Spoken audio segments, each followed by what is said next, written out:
Hi, I'm Ken Howard, and welcome to the GayTherapyLA podcast.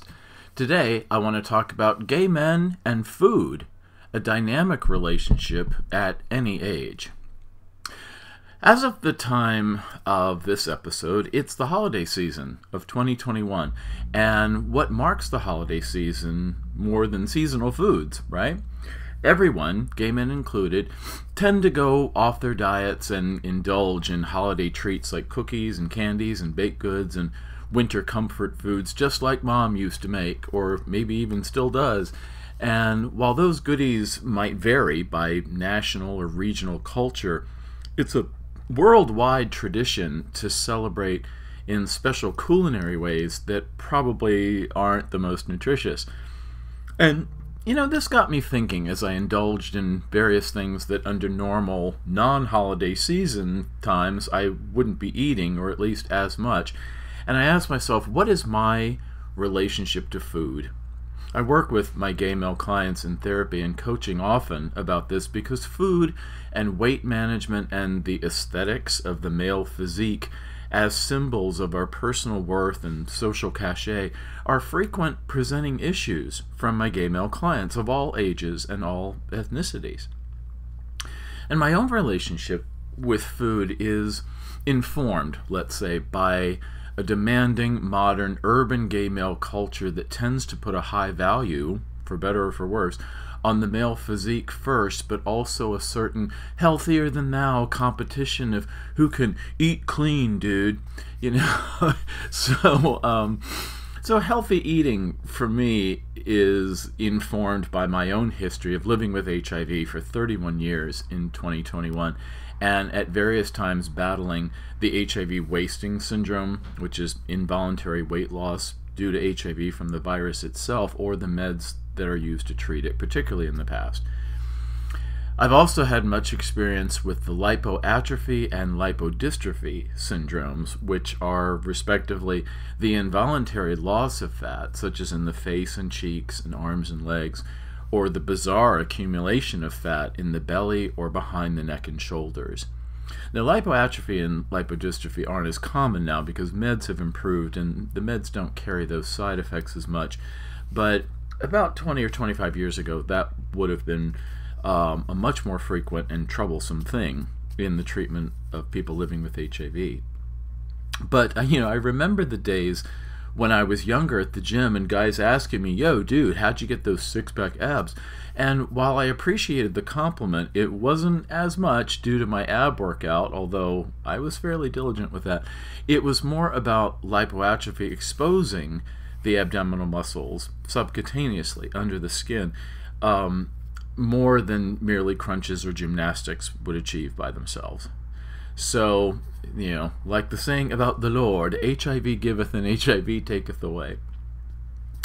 My relationship to food of late has included needing to be low sodium, high citrate, lower protein, and low oxalate, all due to both a kidney stone that I had removed in 2021 and chronic kidney damage from the use of Viriad, which is one of the earlier HIV drugs. I also have a circulation problem called venous insufficiency in my legs, which is largely inherited. So focusing on foods that either help circulation or at least don't exacerbate those problems has also been important. And I have a previous episode about my personal crisis dealing with cellulitis and venous insufficiency from just a couple of months ago. During the pandemic, of COVID-19, with lots of people staying at home, I've become more of a foodie and cooking more to entertain myself and experiment on my husband, who's been a really good sport about what he calls my making shit up recipes, just kind of experimenting in the kitchen. And if you add in my will and will not eat foods in my quasi-vegetarian with occasional exceptions diet, and things get complicated, like they do for all of us. And add in also my identity and interest and pastime as an amateur bodybuilder going on 38 years now of continuous gym attendance and feeling like I have to defend that against the gay community backlash about the Adonis complex versus it being a healthy sport and hobby and it gets complicated further still. So let's talk about gay men and physique pressures. You know, as a mental health professional for what will be 30 years in 2022, it's also incumbent on me to know about and validate and treat bona fide clinical eating disorders, diagnosable ones in anyone, but especially in my focus on gay men. And lots of research indicates that gay men are especially vulnerable to eating disorders like bulimia or anorexia or variations on those, such as the not official but still an issue bigorexia, or the pathological desire to be muscular, either to attract men or to defend against looking gaunt during the height of the AIDS pandemic, that was a thing, or to defend against the homophobic notion of gay men as not real men. All of those pressures and more, just fashion or peer pressure, are very real, and they're cultural detriments to the mental health of gay men in general, and to our relationships with food in particular. The criticisms of gay men as being superficially and irrationally obsessed with physique kind of have a point. You know, gay men's magazines of all kinds, from adult entertainment, porn, to neighborhood rags, advertising the latest local bar and club events, have all tended to feature in their models young, especially muscular, traditionally beautiful images of young men, as if that type were the only kind of gay man to exist in these local gay communities. It's very parallel to the pressures on women to all look like models right out of Vogue magazine, or even that antiquated sexist swimsuit issue of Sports Illustrated magazine. But I've written before about how shrill accusations of body fascism and fat shaming and all that about gay men who have an affinity for the gym, either casually or in informal professional or amateur bodybuilding, are counterproductive. Not all active bodybuilding or fitness participation is toxic masculinity. It can be, but not all. And it's important to have a certain perspective and a certain balance. And I have previous episodes and some blog articles on GayTherapyLA.com/blog on gay men and the gym mental health connection. So the pressures on gay men about how they look, especially beyond facially and into their physiques, are related to the foods that we eat. The meaning of food for everyone beyond gay men is rife with a frustrating complexity. It's influenced by the mega money behind the factory farming and dairy and meat and seafood industries. It's about how corporations that produce food advertise, and the cheapest foods for the highest profits phenomenon, such as the use of high fructose corn syrup and all the many variations on corn. It's about lobbying. Remember, Oprah Winfrey years ago got in trouble, aka a lawsuit, when she dared to criticize the American beef industry. There was some professional association that really went after her for daring to criticize beef, and they slug it out in court, and I forget who won. Someone recently won a lawsuit for exposing how McDonald's beef, for its so-called hamburgers, was somehow toxic, and I think the guy won, proving his point that it was some kind of product that wasn't that great for you.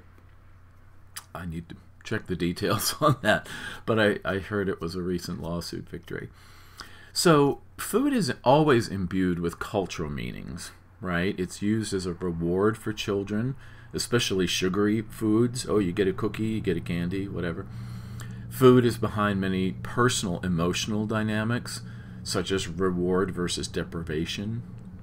Food is verbally labeled with operatically dramatic and judgmental qualities, such as good or bad. It's rife with religious connotations, such as, ooh, sinfully good, or devil's food chocolate, or angel food cake. If you eat your vegetables, kind of the culinary chore, pay your dues, you get your dessert, something sugary. If you eat your vegetables, it will put hair on your chest, symbolic of high testosterone boys or men, or manly, manly is right next door to toxic masculinity, traits that imply male superiority next to women or even less manly men. Popeye literally transforms into a decidedly muscular big bicep superhero when he eats a can of spinach. You know, I always wonder, why can't he find the fresh spinach instead? He gets it out of a can. But then he can defend the honor of his thin, weak, helpless girlfriend Olive Oyl from the non-consensual advances of the obviously roided-out rival suitor Bluto in the cartoons. Breakfast cereals loaded with sugar are advertised with cartoons on the front and advertised on children's Saturday morning cartoon shows as sponsors. You know, expensive, crowded, and exclusive restaurants are associated with wealth and status, known for their small portions and large costs. There are even gay restaurants in a lot of cities' neighborhoods to connote who eats there. There are slogans that get bandied about. Years ago, there was the one that said, "Real men don't eat quiche." You know, certain foods mark cultural celebrations or locations. You know, for example, if I say champagne and black-eyed peas, what day is it? Well, in America, those are historically associated with New Year's Eve. If I said hard-boiled eggs and jelly beans, when is it? It's probably Easter weekend. If I said hot dogs and potato salad, when is it? It's probably the 4th of July. If I said popcorn and Twizzlers, you know, the licorice stick candy, where are we? We're probably at the movie theater. So you get the idea. It's inescapable, these cultural and food connections. So when we as gay men have significant mental health issues related to ideas about ingesting food, it's no wonder, because we've been trained to have issues or associations with food for our whole lives. Let's talk about gay men's rituals and customs around food. Gay male culture specifically has a food focus. You know, bottoms will joke that they haven't eaten all day before a hot date so that they can be the receptive partner in anal sex without fear of having to poop anywhere near the time of sex. Gay men at a charity event might look at the sweet foods but avoid them because, ooh, girl, that's too many carbs. A gay man's grocery cart might look very different from his same-age straight peers. He might have lots of low-fat snacks in it. I'd love to know the exact daily diets for the past 30 days of all the guys I see at Pride events or the big dance events where almost every shirtless dancer there has a physique worthy of a fitness magazine. And, you know, they're there by the thousands at some of these urban events. And if we really tried, we could probably make a list of gay foods, you know, protein bars, branched-chain amino acid mixes, pre-workout mixes, vodka tonics, you know, a low-calorie cocktail, plain chicken breasts with steamed rice, bananas, lollipops. And we'll just never mind about the banana dipped in chocolate pudding jokes, okay? But when gay men grow up with pressures from childhood, feeling different or feeling less than, even before they're aware of their sexual orientation, you know, although I think that comes very young, probably for you too. You know, I was 5 when I had a crush on Kent McCord as the rookie cop in Adam 12, a cop show about young cops in LA. You know, they become very self-conscious about everything we do when we're gay kids. You know, how we talk, how we walk, what we like, who we associate with, and what we eat. And with that kind of regular pressure over a long time, you know, we can get a little neurotic and add some even more pressure, maybe add in some abuse or other kinds of trauma, and we're totally vulnerable to eating disorder territory. Add in even more pressures to be manly and athletic, and we're into diet crazes to gain or lose, or even adolescent or adult major steroid abuse. Although not all use of antibiotics, especially medically supervised, is automatically pathological. You know, that's a common myth even among physicians. And many gay men credit their use of anabolic agents to treat wasting syndrome in HIV as the reason that they survived the AIDS crisis to this day. Nelson Virgil, the activist and blogger and author, wrote a book called Built to Survive about the use of anabolic steroids in AIDS treatment, and he really was a pioneering voice. about that. It wasn't just about gay men looking good by being more muscular. It was actually having the critical amount of body mass that, kept guys alive regardless of whatever else was going on medically, like their CD4 count or their viral activity. So all these pressures add up to a food awareness hypervigilance at every stage of life. We become very aware and very pressured by some of these food issues in gay men.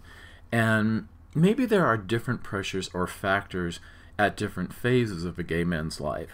So let's look at some of these in turn with young men, middle-aged men, and seniors. So with young gay men and the food physique relationship, they're kind of high stakes in the relationship with food. As young adults, gay men are navigating, like their straight counterparts too, how to eat now that they're usually on their own and learning to cook, or at least order out, without the influence of mom or dad in the kitchen, usually mom's cooking. They have to navigate which of their family of origin eating choices, preferences, or cultural things they want to keep, and which they want to do away with in favor of their own adult eating choices, their preferences, or what they have access to. There's what they want to eat, and often what they can eat, depending on how good a cook they are. Cooking is usually a skill that progresses throughout the lifespan as you age through lots and lots of practice and trial and error. Young gay men, often hanging out in groups of gay male peers at bars or clubs or other gay group activities like certain sports, usually feel under the most pressure to have the perfect physique, because hanging out in groups often means being compared within those groups. And if you want to be able to cook, sticking to a perfect keto diet, but all you know how to do is order fast food and on Uber Eats, then that's a problem. Young gay men and their relationships with peers navigating the fraught gay dating scene often involves feeling pressure to eat right and look right in order to date right.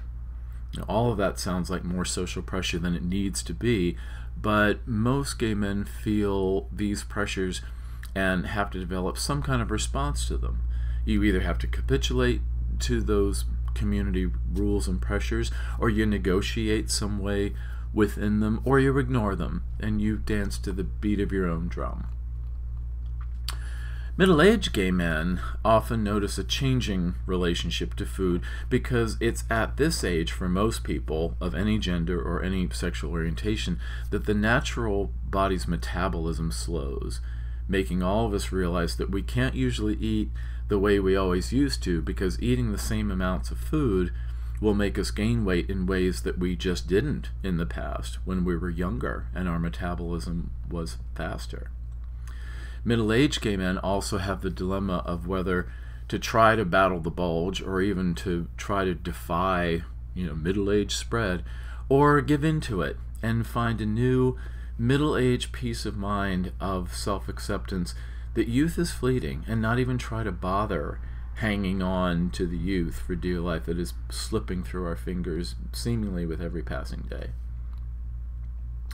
So middle-aged food choices, eating habits, and exercise habits often cast the die and set the stage for how we're going to be when we're older. Surprisingly healthy and fit even for our age, or the beginning of the end for middle-age weight gain, loss of physique shape, or cardiovascular fitness, and the health problems that come with getting even older, things like the risk of heart disease or the risk of diabetes. Overall, it just feels like more of a battle to look good than it ever did before. It takes longer to get ready to go out and things like that. The cultural issues come into play here too, because we hear about cultural phenomena like the dad bod, with the debate, depending on whom we ask, of whether or not that's hot. Fortunately, at middle age, many, but not all, gay men have grown into their careers and their overall earning power, most of us, not all, helping us to afford to eat better or healthier food. Healthier food is more expensive than junk food. Or we can go to a nice gym, or we can hire a personal fitness trainer. Middle-aged gay men have to answer for themselves the question, what are my values and priorities when it comes to food and physique and personal values and social interaction. What does that mean for me, and what feels right for me, regardless of what we're being pressured into on seemingly all sides? Let's also look at senior gay men and the food-physique relationship. So senior gay men are often in positions of either suffering from the effects of not so healthy habits built over many years, or they're defying the effects of aging and hearing backhanded compliments of, oh, we look good for our age. You see? It's kind of a mixed insult and compliment at the same time. You look great for your age. The individual health status of men comes into play here. You know, it seems that young men are invincible. Easy weight management, dark, full heads of hair, athletic prowess, no aches and pains, flexibility and mobility, fast metabolism, relatively easy musculature, no cholesterol or blood pressure issues, a stable heart rate, well-regulated blood sugar and other blood-based health markers. By senior age, many or most of these are undermined in some way by age, and some just by inherited biological traits, especially things like cholesterol, and some by bad habits about food or lack of exercise or personal choices like drinking or smoking or drugging, too much, and all that catches up with us at last later on. There also seems to be a pervasive relative who cares attitude at a certain point for many senior gay men, in a certain just giving fewer fucks at this stage of life. And this can vary. Other men, become especially health conscious in relation to food and exercise, like exercising more during retirement, not to necessarily compete with younger gay male peers, but to fight off some of the serious health risks, again, like heart attack or stroke, that are very real at that age. It even would affect life expectancy in a lot of cases. So there's a difference between a relaxed, profound self-acceptance that is mentally healthy and a hopelessness that might come from hopelessness or even defeatism. Who cares? What difference does it make? And that's a fine line sometimes, and senior gay men need support to sustain a quality of life, coping as best they can with health challenges that they can't control, but also receiving support and self-empowerment for the changes in aging that they can control, adopting what healthy habits are without making too much of a sacrifice. So, as these three phases, the young, the middle-aged, and the senior phases of life illustrate, gay men's, like everyone else's, relationship to food and physical self-care is actually a lifelong process. It's just with a different emphasis at every age. And the gay male cultural implications also change at each phase of life, and also as history kind of changes. Older gay men today probably remember when gay bars were very secretive and gay life was much more closeted and with many fewer legal rights than we have now. So let's kind of look at this as a mentally healthy relationship to food at any age. It would be nice if, as much as we can choose, commit, and sustain an attitude of healthy self-care, not only for the fun aesthetics like looking good, but also for feeling good subjectively, and also being good in terms of at least trying to sustain optimal health, at least as evidenced by blood chemistry tests, blood pressure, heart rate, and other objective measurements of how well our bodies are working. How they look on top of that is an added bonus. So with all of life's stressful changes and stressors, that can be challenging, but that's part of the fun. As for me, as a late middle-aged, early senior gay man myself, I love the challenge of being in the gym often and enjoying the kind of a naughty, smug, bragging rights of wearing the same size pants now that I wore in college. That's kind of a guilty pleasure, and I don't say that to be obnoxious, but to luxuriate in the joys that feeling healthy can bring. And one could argue that feeling healthy is one of the best traits you can have in terms of your quality of life. That and, of course, your mental health.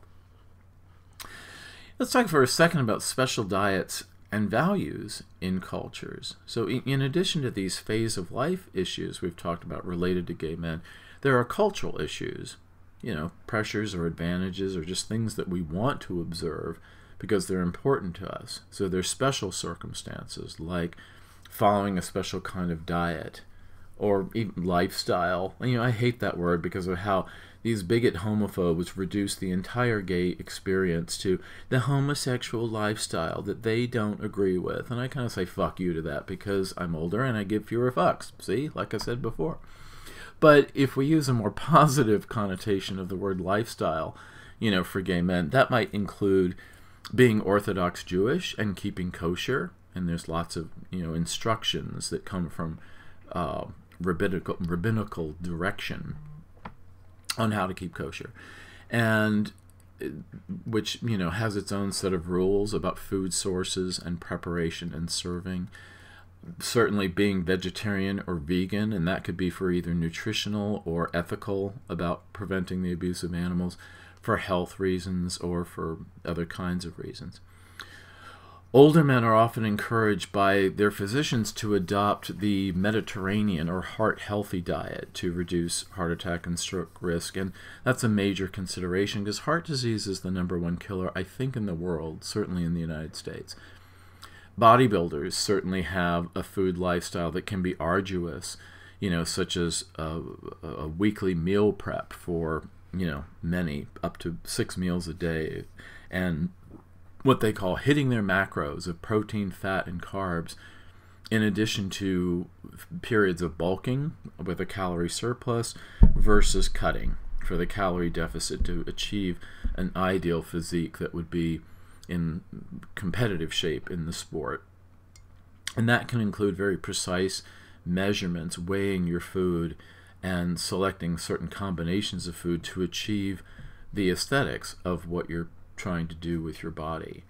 And that can pose additional challenges about indulgence in food and what that means versus the frustration or even depression of deprivation, and issues like sacrifice versus commitment.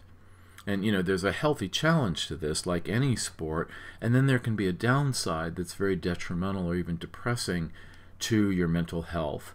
So we need to apply a lot of critical thinking to special diets about what that means, because it's very easy for guys to get demoralized if things go wrong, but it can also be very empowering and a lot of fun if they're eating in a food lifestyle that has a lot of meaning for them. Especially going back to what we said about vegetarians and vegans, the having a meaning that as I eat, I'm not contributing to animal abuse or factory farming, that can really have a lot of personal meaning for someone following that kind of code of ethics. But there's kind of a challenge existentially of quantity versus quality of life. There's certainly many people, including gay men, who get fed up with the challenges of making food choices and diet discipline, and they just generally ignore them. They find them too burdensome.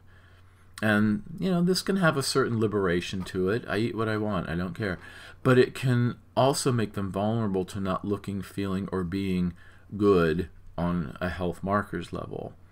And for some, that's okay, because existentially, they see their life as to be enjoyed, and part of that definition of enjoyment for them is just to do whatever.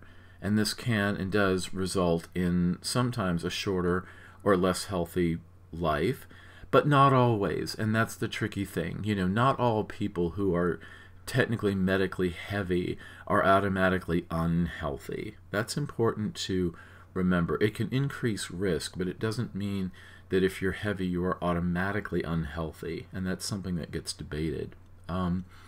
But, these can be very empowered choices. And self-empowerment is a very powerful personal value. My book from 2013 is Self-Empowerment, Have the Life You Want, available on Amazon. There we go, book plug. But in Self-Empowerment, Have the Life You Want, I talk about health, and it's about using your resources of food and time and energy and relationships. We are often confronted with the dilemma in life of choices that affect the quality versus the quantity of life. And our lives are comprised of things we can influence through our choices in thinking and behavior, and things we can't influence, such as inherited traits or some kind of life circumstance. If we have a natural disaster befall us, a tornado or flash flood or an earthquake or something, that's not from our thinking and behavior choices. That's what happens to us just in the course of life and in history, in a time and place. So our very individualized, despite gay men's collective cultural pressures, relationships to food and exercise are related to very important variables such as our self-esteem, our mental health, our level of self-care and self-empowerment throughout the lifespan. And this would be true in every national, local, and family culture. The biggest question is, regardless of what's going on around you and the cultural and group pressures you might be facing, is what's right for you. Making decisions that feel right for you in your personal value system. So if you'd like support for closing the gap between how you're approaching all this versus how you'd like to be approaching all this, please consider therapy in California or coaching everywhere else. I'd be happy to help you be at your best, whether it's about how you take care of you in diet and exercise, or other life variables like your relationships or your sex life or your career or your finances or your social life or your family of origin. So you can email me at ken@gaytherapyla.com, or just call or text me. In the United States, it's area code 310-339-5778. That's also my WhatsApp number, 310-339-5778, and I would be happy to help. So this is almost the start of 2022. You might be hearing this after 2022 is already upon us, so I wish you a Happy New Year. And as always, I welcome your comments and suggestions for topics, for episodes you'd like to see me do in 2022, and I would be happy to respond to those and develop an episode around your suggestions at any time. So thanks, and I'll see you next time.